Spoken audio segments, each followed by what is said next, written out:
Students, आज हम आपको क्लास 10th की एक्सरसाइज 2.3 की ऑप्शनल ऐच्छिक प्रश्नावली करा रहे थे। कल हमने पहला सवाल कराया था। आज हम सेकंड क्वेश्चन कराएंगे। आशा है आपको समझ में आ रहा होगा। प्लीज़ ध्यान से देखिएगा छात्रों। एक त्रिघात बहुपद प्राप्त कीजिए जिसके शून्यकों का योग। अब त्रिघात नंबर 1, ये त्रिघात की बात कर रहे हैं, द्विघात नहीं है, त्रिघात। इंपॉर्टेंट क्वेश्चन है बच्चों ये है। तो त्रिघात की बात चल रही है। त्रिघात समीकरण हम तुरंत जानते ही हैं। त्रिघात समीकरण ज्ञात करनी है हमें, तो माना सॉल्यूशन कर रहे हैं हम हल इसका।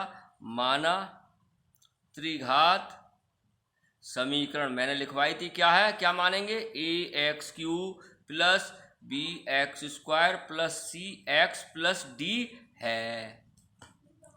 समझ में आया? ठीक है। तथा इसके शून्य क्या क्या मानते हैं आपको याद होगा, बोल रहे होंगे देख के कोई, अल्फा, बीटा व गामा हैं। क्लियर है? इतनी तो हमने सिर्फ एक त्रिघात बहुपद ज्ञात कीजिए यही पढ़ा है और इतना काम हमने कर दिया।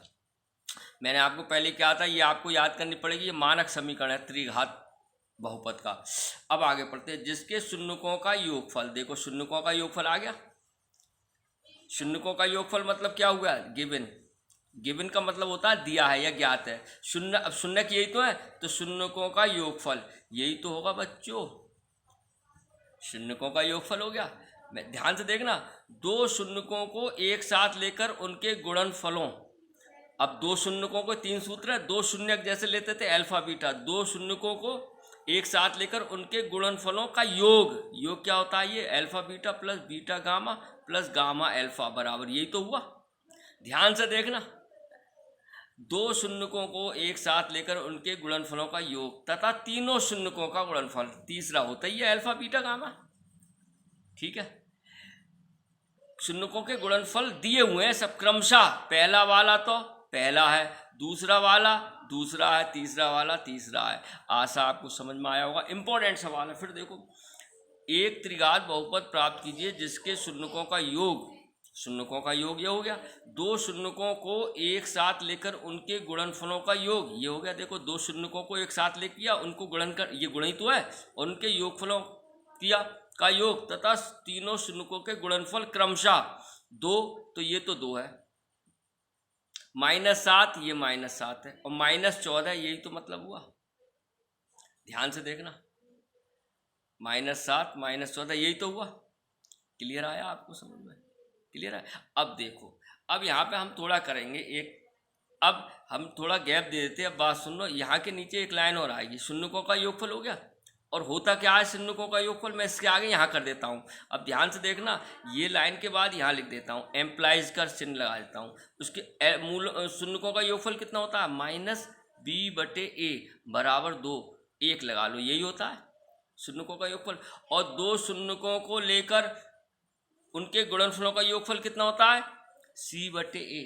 याद आ रहा है नहीं, क्या होता है, c/a। तो मैं यहाँ लिख दूँ c/a बराबर -7, नीचे कुछ नहीं लगा, बटे में 1 लगा देते हैं, द्विघात में किया है।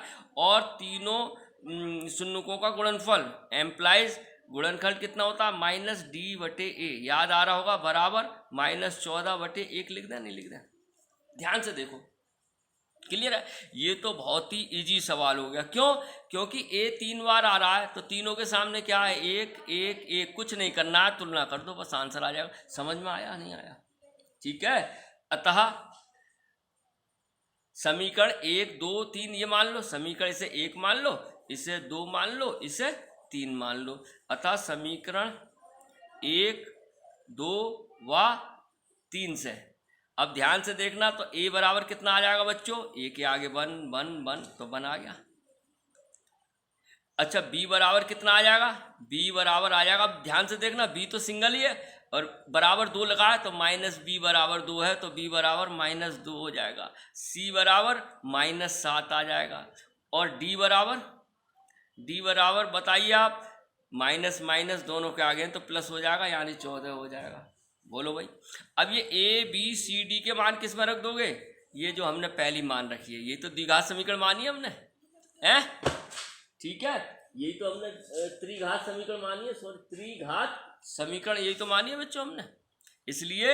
इसलिए त्रिघात बहुपद क्या बनेगा हमारा, देखो ये है, देखो मेरा हाथ देखना, यही तो है ए का मान कितना है 1, तो एक्स क्यों लिख दूं। बी कितना है -2, अब ये प्लस है तो -2x² हो जाएगा। देखो मेरा हाथ यहाँ देखो, यहाँ भी देखिए आप। प्लस सी कितना है -7, तो +-7x हो जाएगा। प्लस डी कितना है 7, प्लस डी कितना हो जाएगा 14। यही हमारी त्रिघात समीकरण का आंसर हो गया। यही हमारी त्रिघात समीकरण हो गई, यही हमारा क्या हो गया आंसर। आशा है आपको समझ में आया होगा। बड़े ध्यान से कीजिए, इम्पोर्टेंट क्वेश्चन है, ऑप्शनल प्रश्नावली है, इसमें से जरूर आता है। तो ये मत समझिए मैं एक क्वेश्चन कराया जाएगा, आप बस प्यारे बच्चों ध्यान से पढ़िए, एकाग्रता के साथ पढ़िए और थोड़े कमेंट्स भी दीजिए कि सर समझ में आ रहा है। आप अटेंडेंस लगा देते हैं, बढ़िया बात है, लेकिन ये भी कमेंट्स दीजिए कि गणित में हमें समझ में आ रहा है, और नहीं आ रहा है तो वो तो सीधे लिखिए नहीं। हम कुछ और उपाय सोचेंगे और कुछ इन्वेंशन करेंगे, कुछ और इम्प्रूव करेंगे, आपको बताने की कोशिश। हम मेहनत कर रहे हैं, आपको भी समझ में नहीं आएगा तो उसका परिणाम तो कुछ नहीं हुआ। हम जो काम कर रहे हैं, आप परिणाम होना चाहिए सकारात्मक, जिससे आपको भी अच्छा लगे, हमें तो। प्यारे बच्चों आज हमें आशा है कमेंट्स देंगे आप हैं, और अपने घर पर रहिए, माता पिता का कहना मानिए, 2 गज की दूरी बना कर रहिए, सैनिटाइज का प्रयोग करिए और अनावश्यक बाहर घर से ना निकलें। धन्यवाद।